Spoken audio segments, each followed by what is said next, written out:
My name is Eden Malone. I'm 34 years old, a senior art curator at the Ashford Gallery downtown.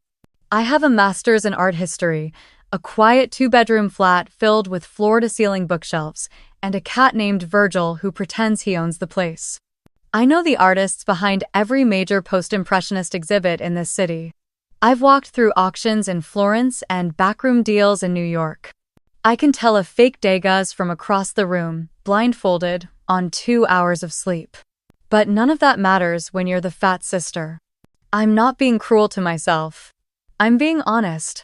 That's how my family still sees me, if we're being truthful. Serena, my older sister by just 13 months, was always the dazzle in the room.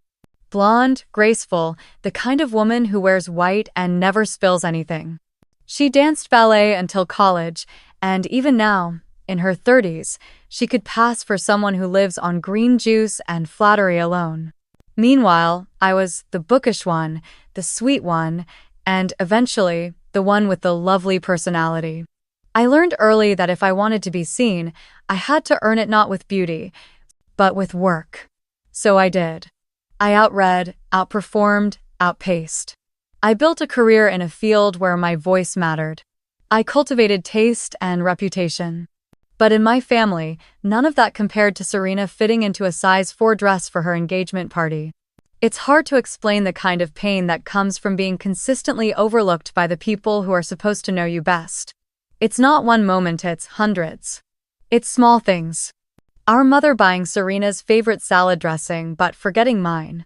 My father introducing me to a friend as Serena's younger sister when I was literally born first. It's being told, "You have such a pretty face," like it's supposed to be a compliment. You learn to carry it. You put it into boxes, tuck them away, tell yourself you're over it, that you've grown, that you've forgiven. Until something cracks the lid open again. For me, it was the engagement dinner. Serena was marrying James Holloway. Wealthy, tall, charming in the way bankers are confident, polished, ultimately hollow. They'd been dating less than a year, but my mother said it was meant to be. I'd only met him twice. Once, briefly, at a family brunch. The second time at the dinner that changed everything. The venue was a high-rise terrace restaurant with a view of the entire skyline. Serena wore a tight ivory dress and heels that probably cost as much as my monthly rent. She kissed cheeks, laughed with precision, and introduced her fiancé's personal trainer to everyone like he was part of the wedding party. That was the first time I met Derek. Tall, lean, strikingly handsome in a rugged, understated way, he looked like someone who should have been modeling climbing gear in a Patagonia ad, not standing at my sister's shoulder pouring Prosecco. When Serena introduced him, she placed her hand lightly on his bicep and said, "Isn't he amazing? You wouldn't believe how much he's helped James shape up for the wedding. And me, too, of course." She turned to me with a smile that didn't quite reach her eyes.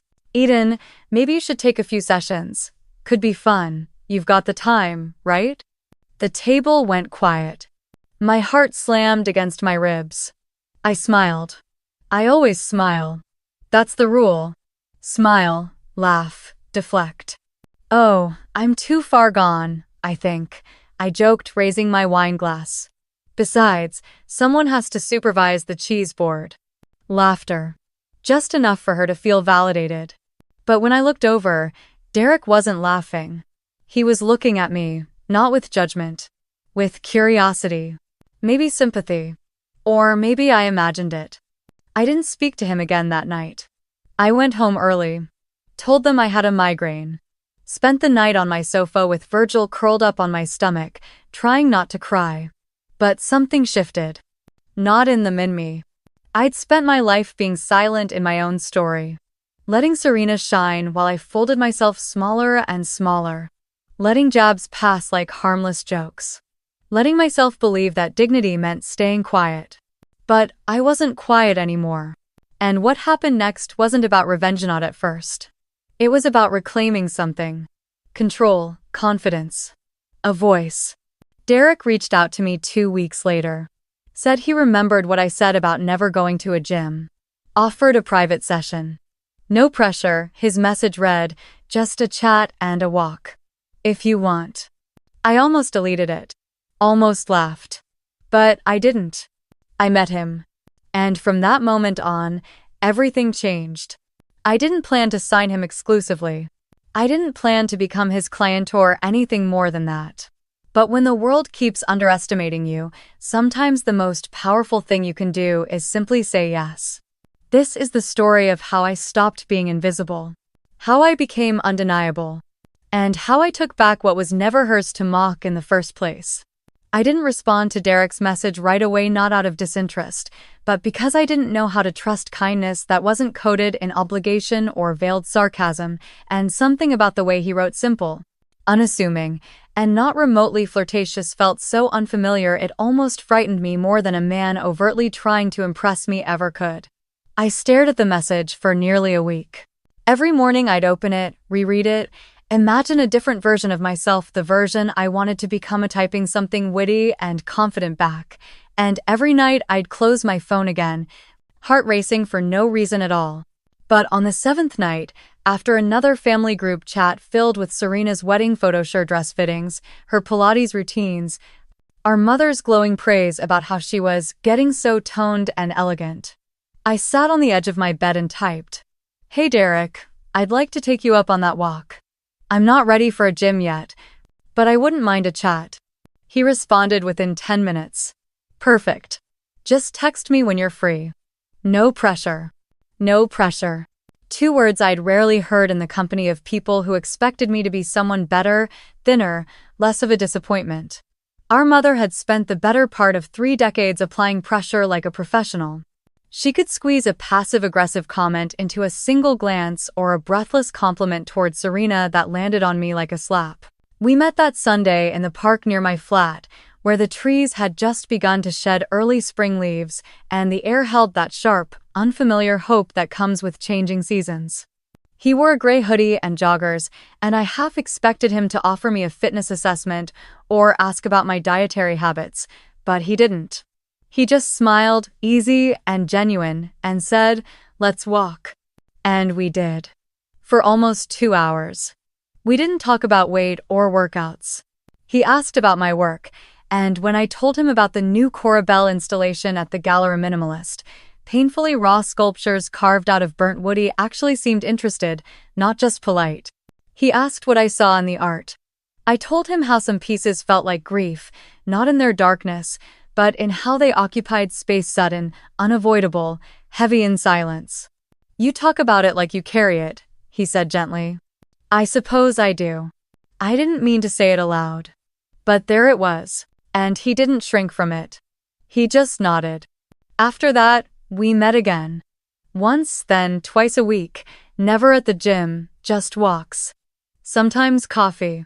Sometimes just messages that turned into real conversations, the kind I hadn't had in years because I was always the listener, the observer, the afterthought. Around the same time, Serena's wedding planning consumed every family gathering. There was no room for anyone else's life in the spotlight. At a Sunday dinner at our parents' house, as I tried to talk about the gallery's upcoming grant win, our father interrupted with, "That's nice, honey Serena, tell them about the custom floral arch." They didn't even notice me going quiet, or excusing myself early, or the way my chest felt like it was closing in from the inside. I stopped attending dinners after that. I stopped replying to the family group chat unless it was strictly necessary. I started answering Derek's texts first thing in the morning. And then it happened. The moment the line was crossed so deliberately, it shattered any illusion that Serena ever saw me as anything but her personal punchline. It was the bridal shower. A garden brunch at a country estate, all white linens and floating champagne. Serena had insisted I come, even though we hadn't spoken directly in weeks. "You're my sister," she said over the phone. "I want you there." And craze. Against my better judgment, I went. I wore a dress I'd kept hidden in the back of my wardrobe for nearly a year, deep emerald, long-sleeved, cinched at the waist, the kind of dress I'd always admired on someone else. I did my hair. I wore the lipstick my ex once said made my lips look too full. And as I stood in front of the mirror before leaving, I saw myself clearly for the first time in what felt like years, not beautiful, perhaps, but strong, capable, enough. The first hour was tolerable. Mimosas, forced laughter, distant relatives offering tight hugs and tired compliments. Then came the games. Serena loved games, especially the ones that required humiliation. She held up a childhood photo of the two of us in swimsuits. I must have been 10. She was lean and tanned. I was pale and soft, sitting awkwardly on a beach towel. "This one's for you, Eden," she said, smiling like it was all in good fun. Some things never change, right? Laughter. Actual, audible laughter from our cousins, our mother, even her bridesmaids. I didn't speak. I didn't move. But my stomach twisted so hard I felt nauseous. I excused myself, went to the guest bathroom, closed the door, locked it. And for the first time in years, I cried like the little girl in that photo who never understood why she wasn't enough just the way she was. Later that night, I sent Derek a message. "I want to try. Not for them, for me, but only with you. I don't want anyone else." He replied almost instantly. "Done. We'll do this your way. No mirrors, no weigh-ins, just movement and respect." And that was the moment something began. Not just the beginning of training or exercise, but of reclamation of the parts of myself I'd buried under Serena's shadow. I wasn't just signing up for sessions. I was drawing a line in the sand. 3 weeks later, Derek emailed me a formal agreement. A private, exclusive personal training package. Confidential, flexible, tailored. I paid in full. No discounts, no freebies. He was mine now. And I knew, eventually, Serena would find out. But I wasn't afraid of her anymore. I was done being the joke. I was done being kind when she was cruel. I wasn't coming for her out of vengeance. I was simply stepping out from behind her spotlight. And the day she realized she'd lost control of the one person she thought would always be beneath her, that was the day everything changed. There's a unique kind of silence that follows you home after you've been humiliated by someone you share a childhood with, a silence that crawls into your bones, settles in your chest, and makes every sound afterward feel like an interruption. That night after Serena's bridal shower, I lay in bed long after midnight with the windows cracked open and the city humming faintly outside, the dress still hanging over my closet door, like a reminder that for one fleeting moment, I had thought I belonged, that maybe, just maybe this time would be different, that she wouldn't turn me into the backdrop again. But of course she did. She always does. It wasn't just about the photo, or the laughter, or the look of restrained amusement on our mother's face as she sipped her mimosa and didn't say a word to stop it. It was the accumulation of years of being tolerated, never celebrated, of being asked to shrink so she could shine. Of hearing, "You know Serena didn't mean it that way." Every time she cut me with her words and smiled while doing it.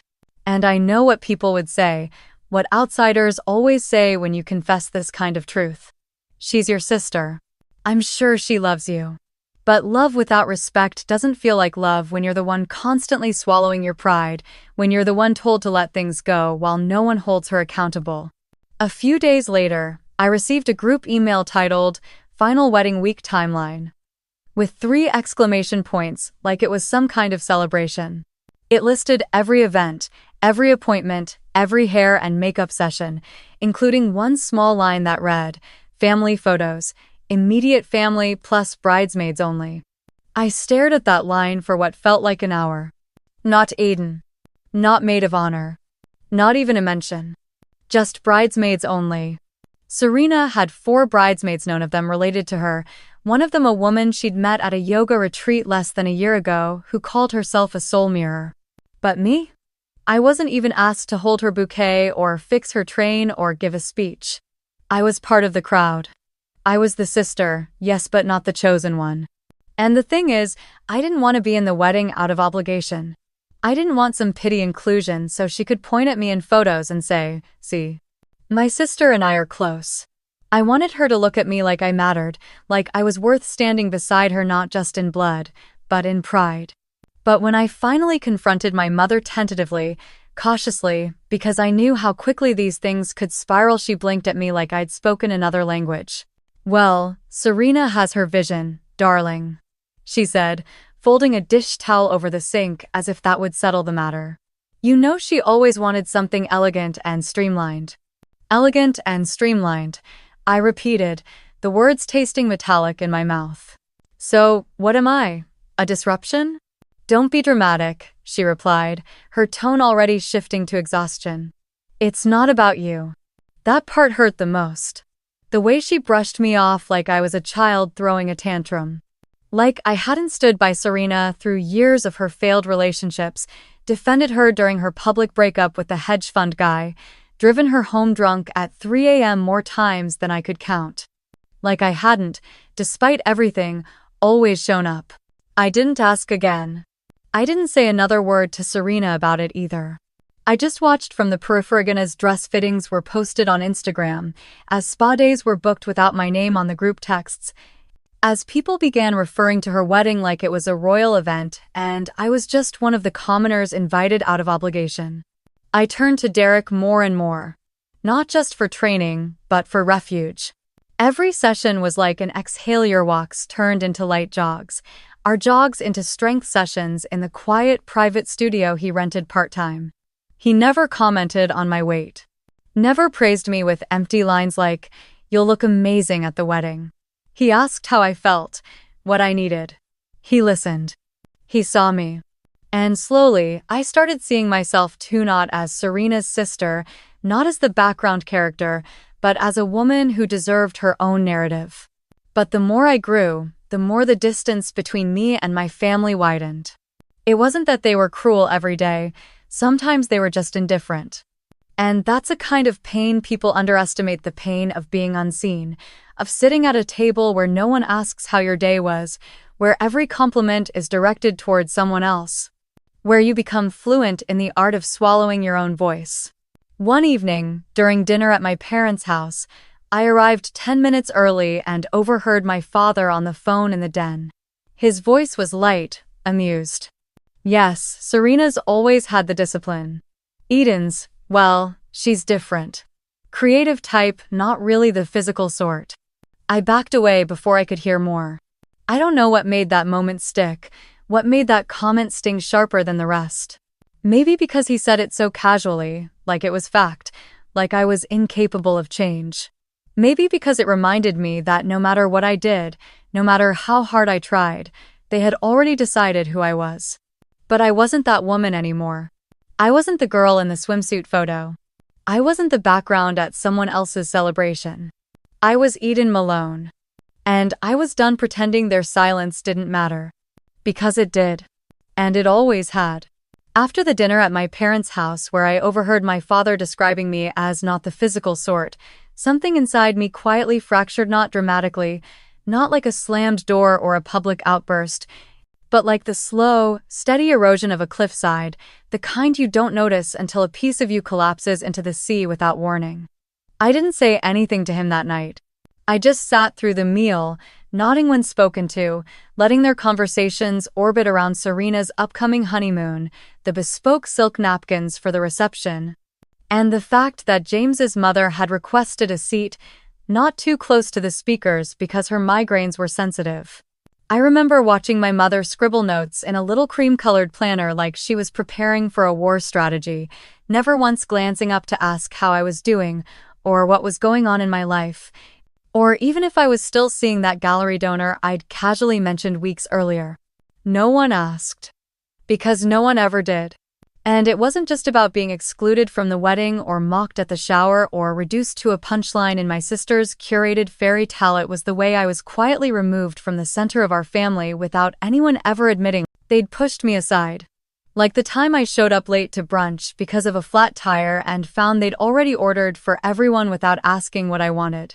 "We thought you wouldn't mind the avocado toast," Serena had said, sliding the plate toward me with a patronizing smile.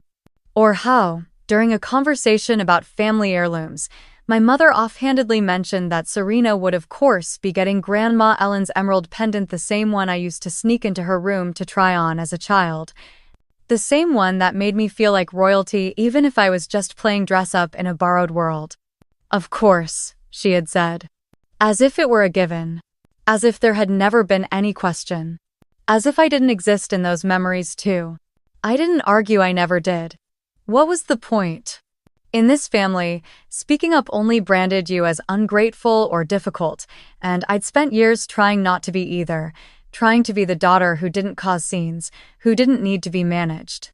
But lately, I'd begun to wonder if that very silence had cost me everything. If maybe, by trying so hard not to be a burden, I'd made it easy for them to forget I had needs at all. Then came the trust document. It arrived by mail, thick and official-looking, with my father's legal firm name stamped across the top. I opened it cautiously, unsure of what I was about to read. Inside was a formal update to the family's estate plan. My parents had decided to begin transferring certain assets into a living trust, for tax and succession purposes. The letter explained in polite legalese. Serena and I were both listed as beneficiaries, but not equally. Not even close. Serena was named co-trustee. I was not. She would be granted first rights to the family vacation home in Martha's Vineyard. I would be offered the option to purchase half at market value. She would receive our grandmother's art collection, including several pieces I had personally appraised and cared for during my early years at the gallery. I would receive a modest sum to support her career in the arts. Support. As if I were a hobbyist. As if I hadn't spent 15 years building a career, curating international exhibits, networking with collectors, and establishing a name for myself in a field that often ate women alive and spit them out at the first sign of insecurity. I read the document twice. Then, a third time. I felt something cold settle in my stomach, shame at first, then disbelief, then something far older and more familiar. Resignation. Of course. Of course Serena would be given control.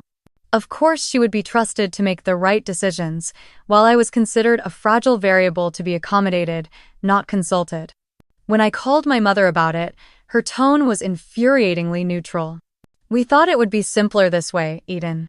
You know you've always been more emotionally driven, and Sarah Noel, she's just better with logistics. Emotionally driven. I repeated, my voice hollow. You mean human? You mean someone who doesn't bury everything under control and perfection? Don't be like this, she said sharply. We're not trying to hurt you. But they had. Again and again.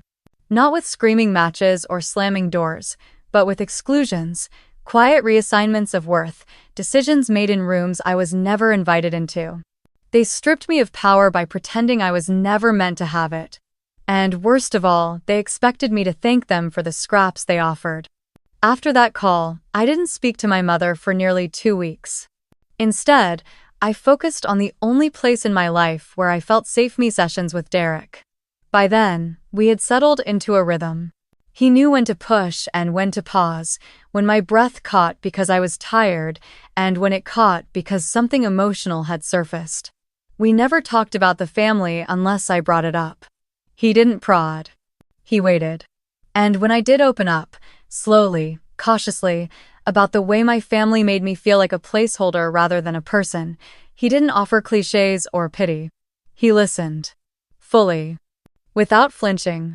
One evening, after a particularly intense set of weight circuits, I broke. I sat down on the edge of the mat, sweat dripping from my brow, heart racing not from the exertion, but from the tears I'd been holding back for days. I feel like I don't exist to them unless I'm convenient, I said quietly. Like I'm just the person they forgot to erase. Derek crouched beside me, not touching, just present. You exist, he said. More than any of them know. And somehow, that one sentence did more to steady me than all the apologies I'd never received. Because it reminded me that I wasn't crazy. That what I felt was real. That I had a right to be angry. And maybe, just maybe, a right to want something more. Something shifted in me after that night in the studio, subtle, like the first breeze before a storm, but unmistakable once I allowed myself to feel it, to acknowledge that maybe the version of me that had quietly accepted her place at the edge of every photograph, every dinner conversation, every family milestone, didn't have to stay in that role forever. That maybe I wasn't obligated to keep proving myself to people who had already decided who I was long before I'd ever had the chance to become her.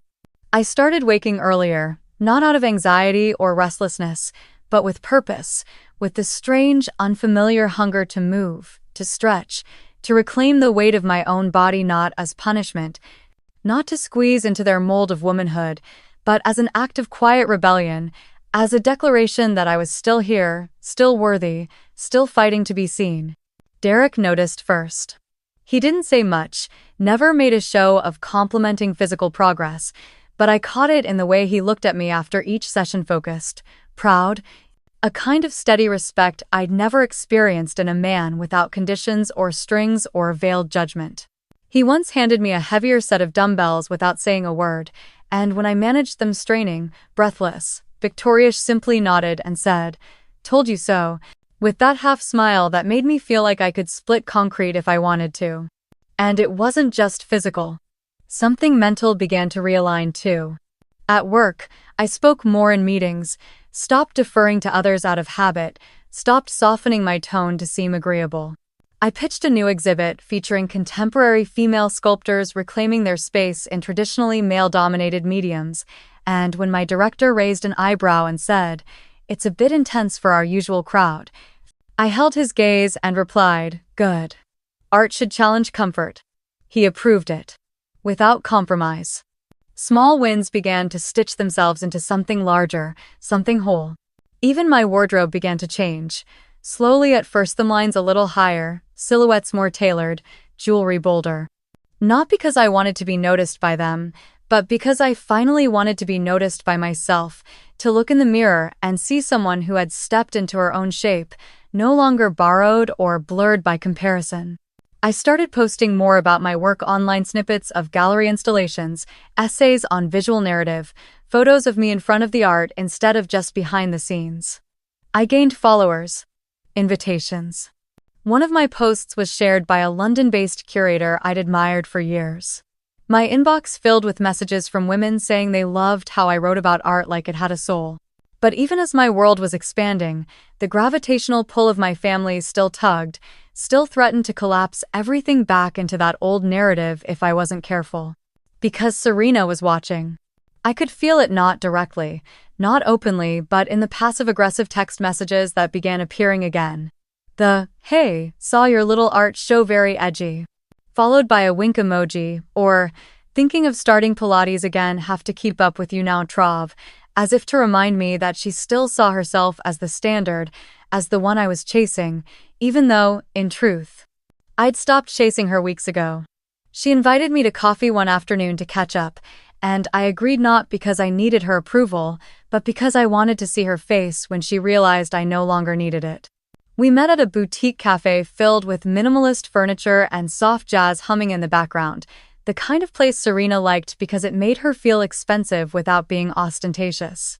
She arrived in workout gear, naturally glowing, perfectly styled even after what she claimed was a light stretch session.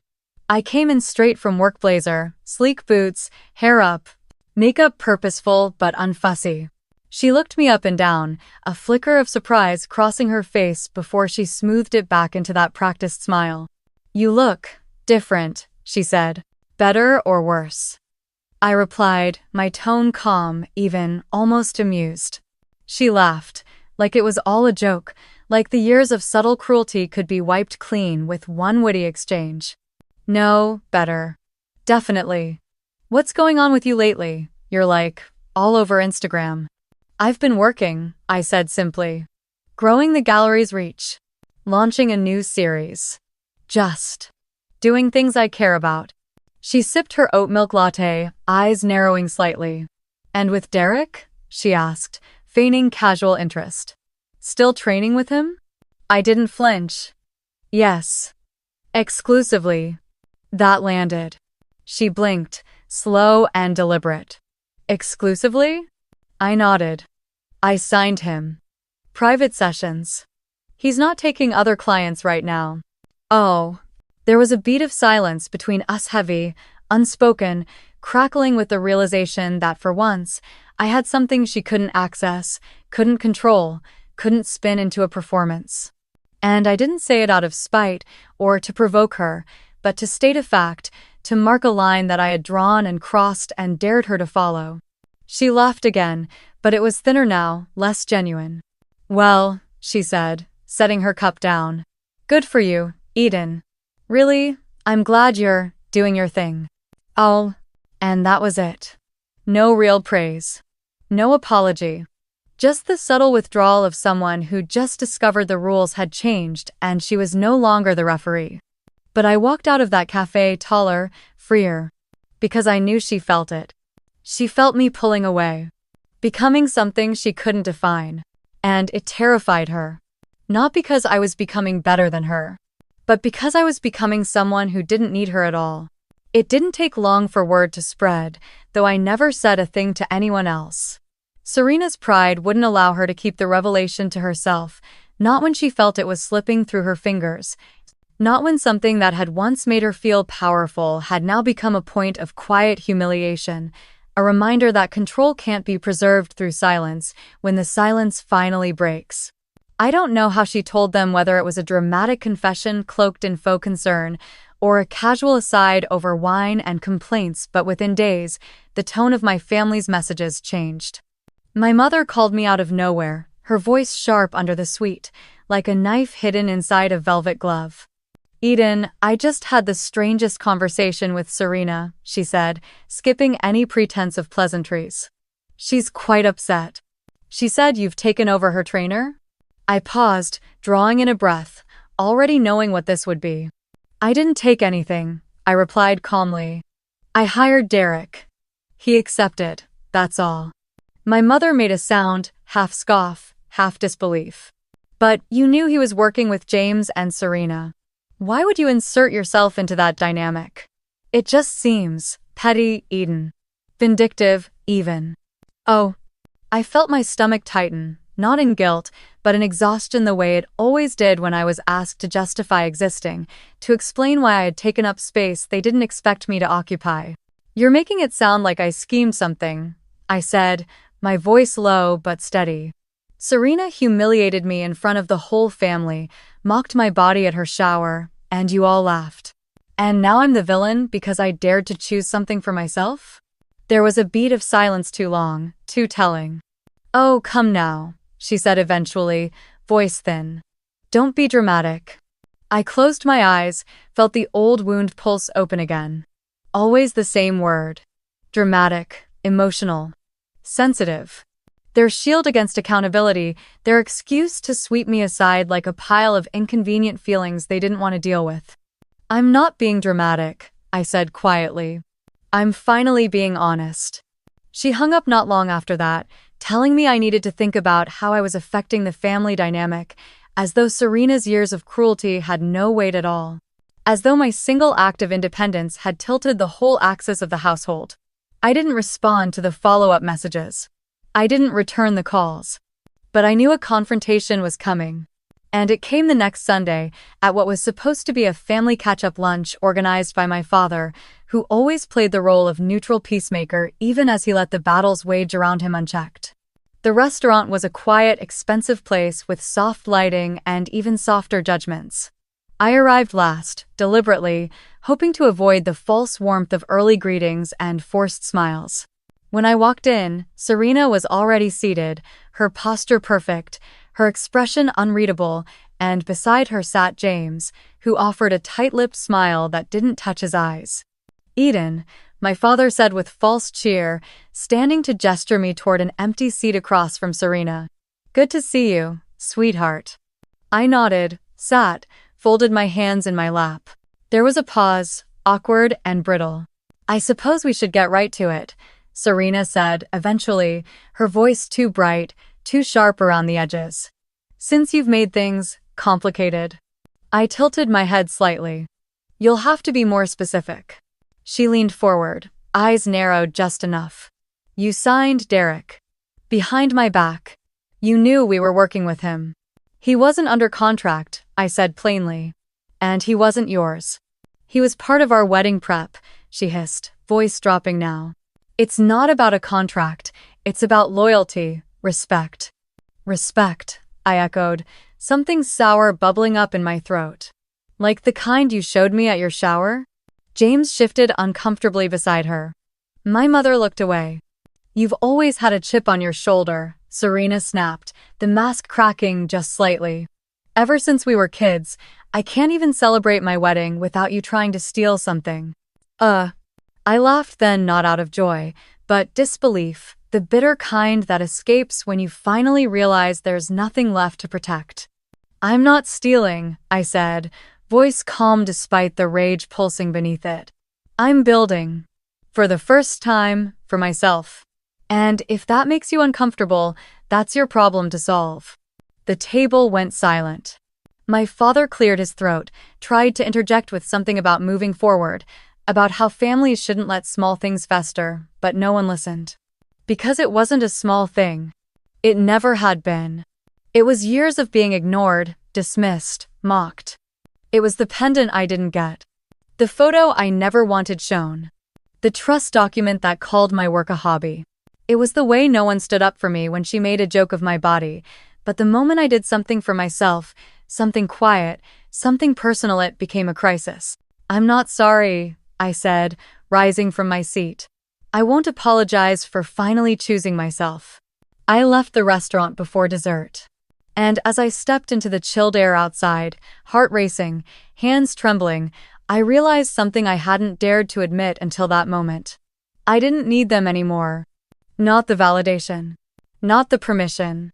Not the place at the table where I was always half invisible. I had begun to carve out a space of my own messy, painful, real, and no one, not even Serena, could take that from me now. You think when you finally stand up for yourself, when you choose your voice over their comfort, your boundaries over their approval, that something inside you will snap into place, that the act of reclaiming your power will feel like stepping into sunlight after years in a dark room. But no one tells you how hollow it can feel afterward, how heavy the silence becomes when you realize the people you most wanted to hear you will never truly listen. How even victory, when fought alone, can taste more like grief than triumph. I walked away from that lunch proud, yes, but also aching, raw, trembling in places I didn't know still held wounds, and when I reached my flat and shut the door behind me, the echo of it was too loud, the stillness too absolute. Virgil met me at the hallway like he always did, curling against my ankle in his quiet, feline way, but even that small comfort couldn't stop the sob that ripped out of me as I sank to the floor, hands shaking, breath uneven. Because I hadn't just walked out of a restaurant, I had walked away from the last sliver of hope I had left. That maybe, one day, my family would see me without squinting, without reshaping me into something that made more sense to them, without asking me to become someone they could love more easily. I cried until I couldn't anymore, not dramatic heaving sobs, just this low, aching unraveling that came from somewhere ancient, somewhere built out of years of trying too hard and never being enough. The next few days blurred together. Work became mechanical, replies short, unread emails piling up like leaves outside a door I didn't have the energy to open, and even Derek's text gentle check-ins, quiet, encouragement, felt like lifelines I couldn't quite reach for without exposing the parts of me I'd tried so hard to armor. I didn't want him to see me like this, undone, uncertain, so I canceled a session with the excuse of a migraine, then another, and then stopped replying altogether, ashamed of my own retreat. Angry at myself for still wanting to hear from him, for needing something steady when I'd promised myself I wouldn't need anyone again. And the loneliness crept in, not all at once, but in soft, suffocating waves. I'd spent years convincing myself I was okay on my own, that independence was strength, that solitude meant security, but now I was starting to see that what I'd called peace was often just the absence of expectation. And while I was safe in my silence, I was also invisible there, even to myself. I wandered through my flat like a ghost, avoiding mirrors, avoiding photographs, avoiding anything that reminded me I used to hope for more. Nights became the hardest hours spent staring at the ceiling, memories rushing in with cruel precision. Serena in her wedding gown, our mother adjusting her veil, the look on their faces when I walked away, as if I'd abandoned them, when all I'd ever done was ask to be treated like I mattered. I tried calling my father one night, half out of habit, half out of desperation, but it went to voicemail, and he didn't call back. Not even a text. That was when the real weight settled, the realization that I wasn't just being punished for a choice, I was being erased for it. I wasn't the one who exploded. I hadn't cursed or screamed or shattered glasses. I had simply drawn a line. And for that, I had become the outsider. One evening, I opened the family group chat out of morbid curiosity. They were discussing wedding seating charts. Serena had posted a photo of a mock table layout. I wasn't listed. Not even at the extended table. I closed the app and deleted the thread. It was cruel, yes, but it was also clarifying. They didn't want me there. Not really. They wanted a version of me who was agreeable, quiet, willing to endure small humiliations for the sake of harmony. And I couldn't be her anymore. I wouldn't. But the cost of that resolve was steep.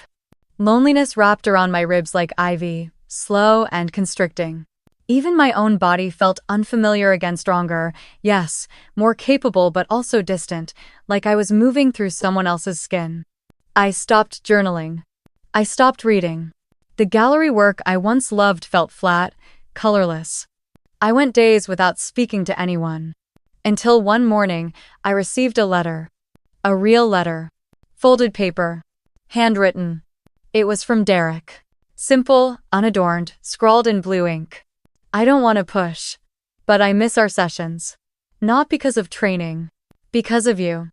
You made me want to show up, too. Let me know when you're ready. No pressure, just here. I held that letter for almost an hour before I cried again. Not because I was sad. Because someone had seen me. Not as an obligation. Not as a punchline. But as a person worth showing up for. And somehow, in the quiet ache of that letter, something inside me began to breathe again, not fully, not perfectly, but enough. Enough to believe I wasn't broken. Enough to believe I could still fight. Enough to believe I hadn't lost everything, just the illusion that I ever had to earn love by being less. And sometimes, clarity doesn't come like lightning. Sometimes it comes in the shape of your own name, handwritten by someone who never once asked you to apologize for taking up space. I read Derek's letter again the next morning, still folded neatly on the kitchen counter where I had placed it the night before, as if seeing my name in his handwriting might remind me that I wasn't imagining things, that someone in this world not tied to blood or childhood guilt had seen me without trying to shrink me, and while I didn't know what to call what existed between us, I knew it was real. Knew that in a life full of measured silences and repressed truths, it was something honest and untainted, something that hadn't asked me to change but had invited me to grow, and that difference mattered more than I'd realized. I messaged him that afternoon, the words simple, stripped of ego. Thank you for the letter. I needed it more than I knew. Can we meet? His reply came minutes later. Yes, just name the time and place. Oh. We met at our usual spot, the little park with the ivy-covered pergola and benches that curved along a quiet walking trail. Only this time we didn't move, didn't stretch or walk or train. We just sat, side by side, and I told him everything, the entire ugly mosaic of what had unfolded since I hired him, the family lunch, the accusations, the quiet shunning, the aching silence that followed my small act of defiance. He didn't interrupt, didn't try to solve it. He just listened, brow furrowed in that steady way of his, nodding when it mattered, his presence a kind of balm I hadn't known I needed. Then he reached into his jacket pocket and handed me a folded sheet of paper this time, not a letter but an email printout. This might feel invasive, he said, but you deserve to see it. I unfolded the paper and read the subject line. From Serena Holloway. To Derek. Trent at Fit Reform. Tom. Subject. About my sister. My stomach tightened, but I kept reading. Derek. I hope you're well. I've been meaning to reach out, because there's something you need to know about Eden. I'm worried she's using her sessions with you to make a point, not because she genuinely wants to improve herself. She has a history of emotional manipulation when she feels overlooked. It's how she's always operated, passive-aggressive moves to get attention. I just don't want you to be caught up in something messy. She's very sensitive. You're a great trainer, and I really appreciated what you did for me and James. I just felt like you should know what you're getting into. Best. Serena. I stared at the words, stunned not by the fact that Serena had sent them, but by the sick familiarity of it, the way she painted me as unstable, overly emotional, a burden to be pitied or avoided. The same narrative I'd been trying to unwrite my entire life, now sent in black and white to someone who had finally seen me beyond it. It was manipulative, cruel, and cowardly. And suddenly I understood why the air between Serena and me had felt more poisoned than usual, because behind my back, she'd been trying to ensure I would remain small, not just in her eyes, but in the eyes of the one person who had dared to see more. Derek watched my face carefully. She sent that 2 weeks ago. I didn't respond, but I wanted you to see it because I figured one day you'd wonder why she started treating you colder than usual. And because I thought you deserved the truth. I handed the paper back slowly, chest tightening in a way that wasn't sadness or shock anymore. It was clarity, sharp and illuminating, and it struck me all at once that Serena wasn't just cruel by accident, wasn't just casually privileged and dismissive. She was intentional, tactical, and threatened. She had watched me begin to bloom and panicked. She had sensed something slipping and tried to reassert control the only way she knew how, by rewriting the story. And I was done letting her be the narrator. That night, I wrote an email to the rest of the family. No dramatic accusations. No hysteria. Just facts. I attached the forwarded message from Derek. I wrote about the timeline of events: shows Serena had mocked me at her shower, how I had quietly hired Derek, how she had begun spinning a version of events that suited her, not because I had hurt her, but because I had stopped orbiting around her. I told them I wasn't interested in apologies. I wasn't trying to be dramatic. I just wanted the record corrected. The email sat in my drafts for hours before I finally hit send. And then I shut my laptop and exhaled, slowly, feeling something release from my shoulders that I'd been carrying for years without realizing just how heavy it had become. The next morning, my phone buzzed relentlessly: texts, voicemails, unread messages piling up, but I didn't touch any of them. I went to the gallery. I reviewed new installations.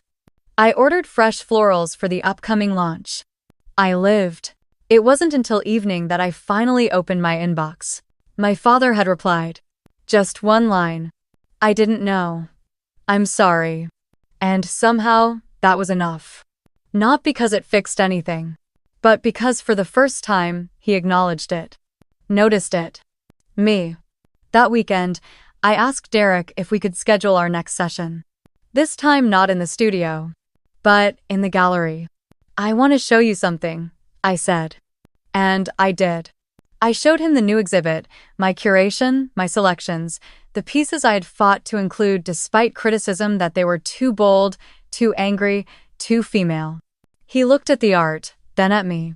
And he said, "You're not becoming powerful, Eden. You always were, you're just finally stepping into it." And maybe that was the real twist. Not that Serena had betrayed me. Not that Derek had stood beside me. But that I no longer needed their validation to see who I really was. The invitation came as a surprise, not because I believed I'd been forgiven or welcomed back, but because I hadn't expected Serena to risk her image by acknowledging me again, not so publicly, not so close to the wedding. It was a formal email, signed with her full name, like she was already someone else, already wrapped in her new identity. She invited me to the final dress rehearsal dinner, said she wanted to make amends, to have everyone under one roof before the big day. As if a table and good wine could erase months of deliberate cruelty, silence, exclusion. There was no apology in the message, only suggestion, only optics. Still, I accepted. Not because I wanted to be part of the show, but because something in me knew it was time to end the performance, to stop letting this family write me into the background like a character with no arc. I wore black. Not out of mourning, not as some melodramatic symbol, but because it made me feel sharp, deliberate, untouchable. The restaurant was private and expensive, and every corner gleamed like it was waiting to be photographed. I arrived last, again, and the room quieted slightly when I entered, not because of what I wore, but because of what I represented. Now no longer the sister they could dismiss with a joke, no longer a mirror Serena could use to feel prettier, more poised, more powerful. I was not their shadow anymore.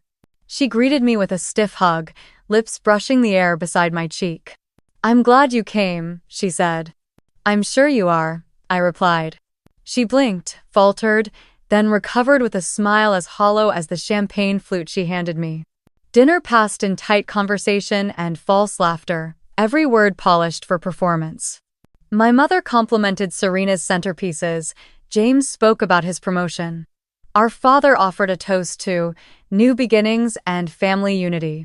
But I saw the strain behind their smiles, the way they glanced at me like I was a thread unraveling the entire fabric. It was Serena who broke the surface first. Over dessertsome, delicate lavender tart she didn't touch, she turned to me, her voice soft, public, the way it always was when she was about to strike. "I've been thinking about everything," she said, "and I want us to put the past behind us. The email, the trainer, all of it.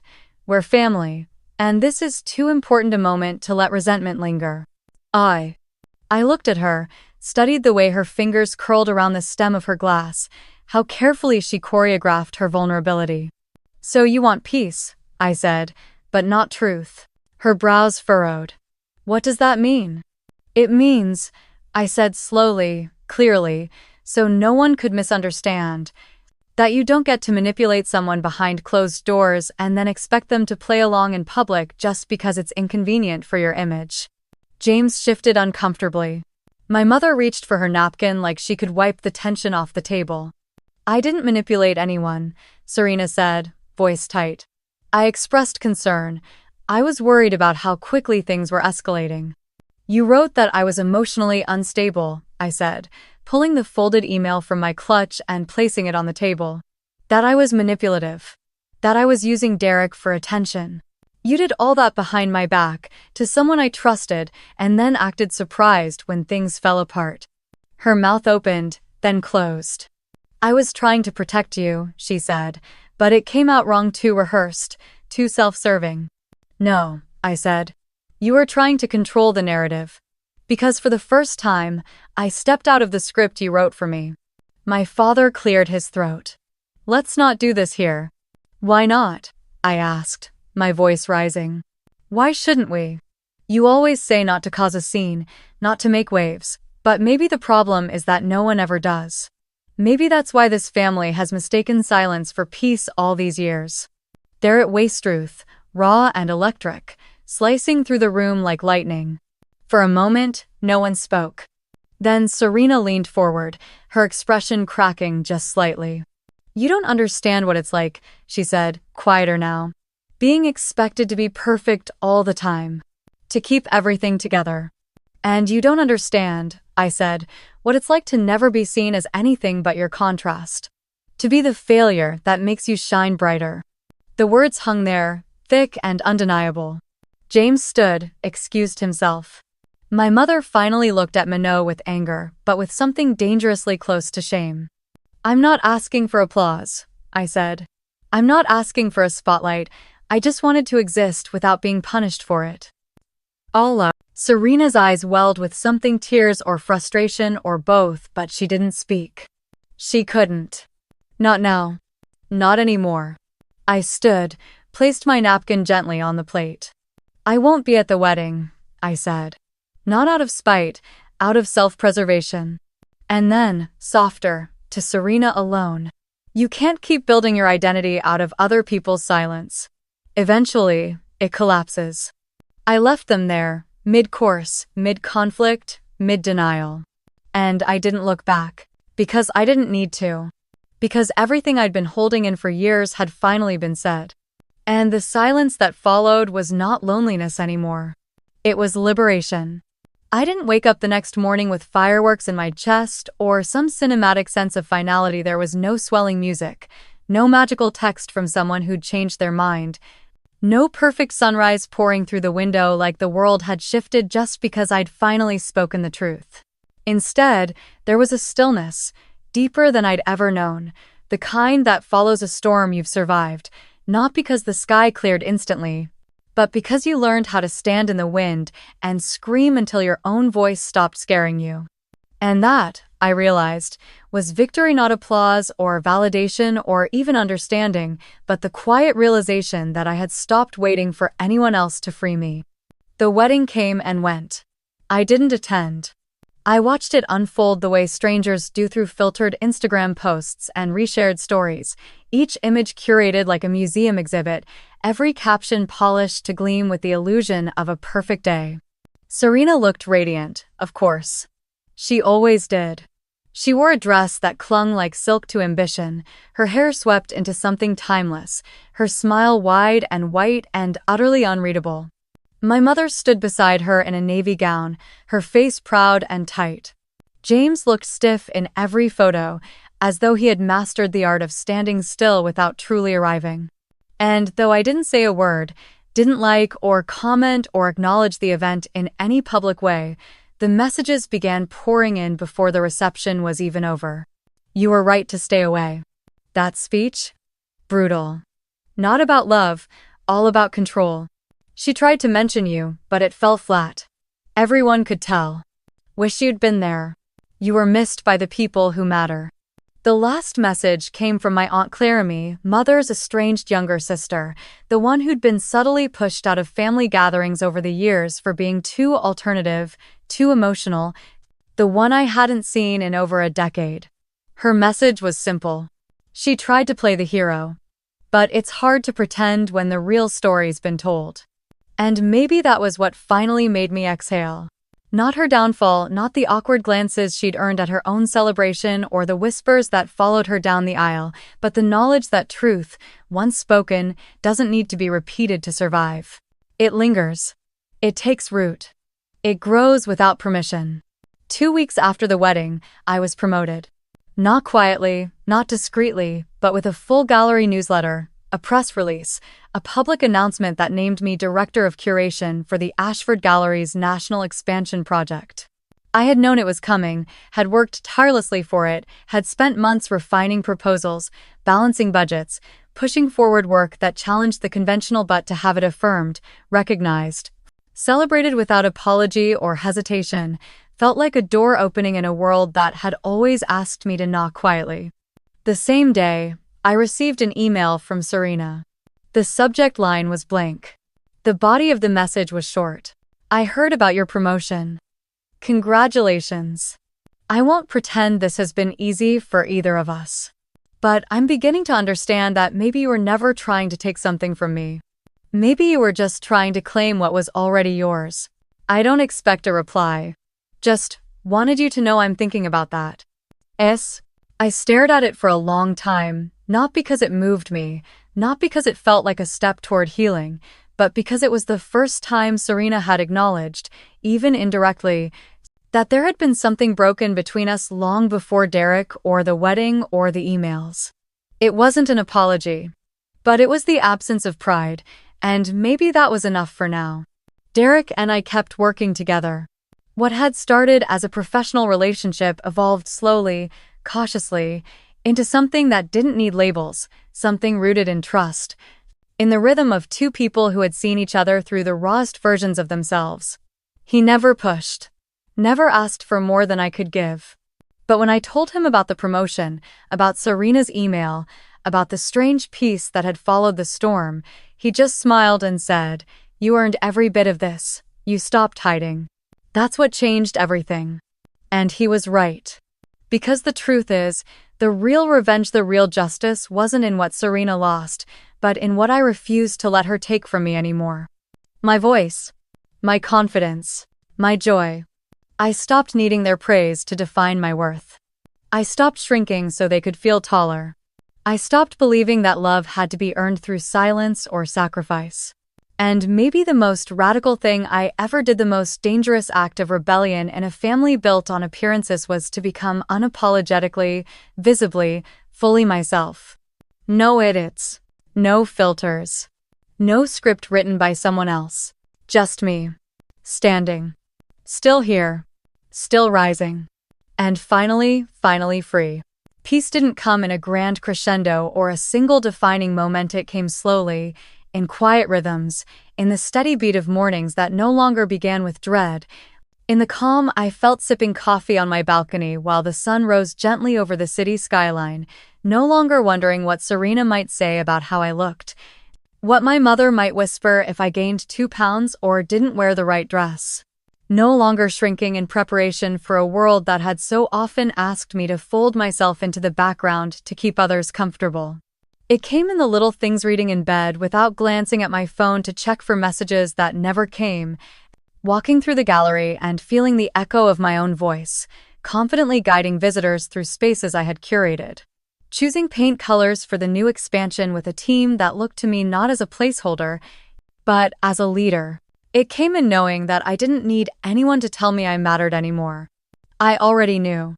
And with that knowing came freedom, not the kind that screams or slams doors, but the kind that breathes, that sits with you in silence and says, "You made it through." Serena and I didn't speak for a while, not because of anger, but because space had become necessary, sacred.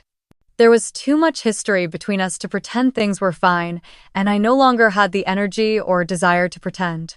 But then one afternoon in early spring, I received a handwritten card in the mail, her handwriting, unmistakable, elegant, and measured. "Eden, I don't know if we'll ever be the sisters we were supposed to be, but I hope we can become something honest. I'm sorry for the ways I hurt you. I didn't see how deep it went. I'm trying now. Love, Serena." And I believed her not because she had changed overnight, but because something in her tone had shifted. Something in the apology wasn't trying to clean the slate or erase the past, but acknowledge it, sit beside it, live with it. I didn't respond right away. I let the words settle, let the gesture breathe. When I finally wrote back, I kept it simple. "Thank you for your words. I don't know what the future looks like, but I hope we can build something new without pretending. Eden." It wasn't reconciliation, not yet. But it was something. And that something felt more genuine than all the years we'd spent performing closeness for the sake of others. Derek and I, by then, had settled into something that existed beautifully between comfort and curiosity, two people building a connection not out of need, but out of choice, out of respect. We met for dinner twice a week now, no longer talking about reps or goals, but about books and dreams and the strange ways life had surprised us. One night, after a particularly long conversation about grief and self-forgiveness, he reached across the table, brushed a thumb gently along the back of my hand, and said, "You've changed, but not into someone else, just into someone more yourself." And I felt it then, the fullness of being seen, the power of not hiding. At work, the gallery's expansion became more than a project, it became a symbol of everything I had reclaimed. I traveled, spoke on panels, sat at tables I'd once felt unworthy of, and with every exhibit, every new collection, I infused pieces of myself into the wall, stories of women who had risen through constraint, art born from struggle and silence, now given space to speak loudly.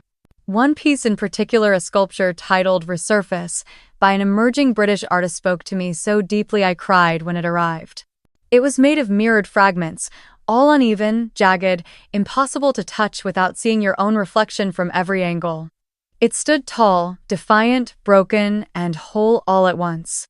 That's how I felt now. Not flawless. Not healed beyond recognition. But whole. In all the ways that mattered. I saw my mother less now, by choice. Our relationship was careful, tentative. She no longer asked when I'd settled down, no longer made backhanded comments about my size or my hair or my lipstick. She tiptoed around me like someone learning to speak a language they'd only ever used to shout. And while I didn't offer her absolution, I offered presents and holidays, for short visits, always with boundaries. And perhaps that was what growth really looked like, not perfect harmony, but peaceful distance. Virgil, my cat, still ruled the apartment. He slept on my chest most nights, a quiet reminder that I had created a life soft enough to be safe for someone else. My home felt full now of plants and light and books and silence that didn't ache. Sometimes, I'd walk past the mirror in the hallway and pause, not to criticize or adjust or disappear, but to look, really look, and see a woman who had survived herself, her family, the years of doubt. And I'd smile, because she looked nothing like the version Serena used to define her by. She looked like Eden. Not the fat sister. Not the forgotten one. Just Aiden. Fully, fiercely, finally. If you'd asked me a year ago what I wanted most, I think I would have said something vague, peace, maybe, or recognition, some nebulous version of love that looked a lot like acceptance but still came with conditions. The kind that required me to be quieter, smaller, more agreeable. I would have said I wanted to be seen, but what I really meant was that I wanted to stop feeling invisible, and back then, I didn't yet understand that visibility doesn't come from being validated by other people's gazes. It comes from turning your face toward your own life and choosing, over and over, to stand there fully, even if no one else claps when you do. I think, for most of my life, I believed that my pain had to be polished before I could share it, that it needed to be softened, made palatable, repackaged as resilience so that no one would turn away from the sharp edges. I learned how to make my hurt sound like humility, how to joke before they laughed at me, how to step back so no one would have to push me. But pain is not weakness, and truth doesn't owe anyone comfort. I understand that now. What they don't tell you is that healing is not a single decision. It's a series of choices you make every day in silence, in the quiet hours when no one is watching, when you're tempted to go back, to shrink again, to tell yourself the same story you've always been told, that you are too much, or not enough, or both at once.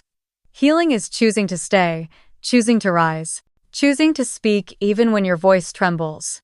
And real love is not something you beg for. It's not something you have to earn by erasing parts of yourself. It's not the prize at the end of being palatable. It's what finds you when you stop apologizing for existing. That's what Derek showed me, not through grand gestures or declarations, but in the way he listened, really listened, to the words I'd buried for so long I'd almost forgotten how to say them. In the way he stood beside me when I had nothing to offer but my raw, unvarnished self.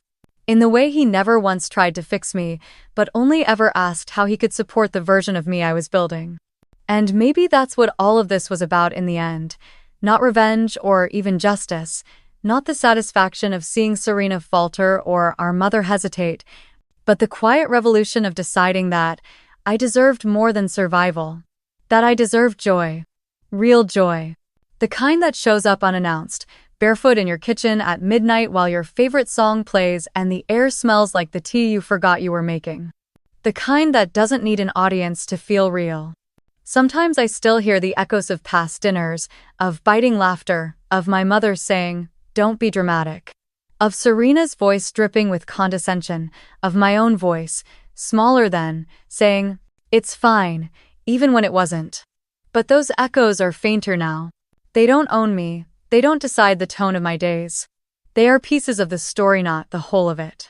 And if there's anything I want someone else, someone like me, someone who has sat quietly through too many family meals, smiled too tightly through too many jabs, dressed too carefully to avoid comments, spoken too gently to avoid conflict, oh no, it's this. You don't need permission to become who you are. You don't have to be grateful for half love. You don't have to earn a seat at a table that was never built with you in mind. You can build your own. And the people who deserve to sit with you, they will. Not because they were guilted into it, but because they see you. And they choose you. I walk differently now, not with arrogance, but with presence. I speak differently, not louder, just more clearly, more willingly, with a steadier tongue and a softer heart that doesn't harden just to survive. I love differently, not desperately, not conditionally, but freely. And that is the gift I gave myself. Not the sculpted body they once said I should want. Not the approval I thought I needed. Not even the apology that came too late. But the life I chose when I stopped asking who I needed to become and started asking what do I need to come back to myself. This is that life. And I'm living it, fully, finally, unapologetically.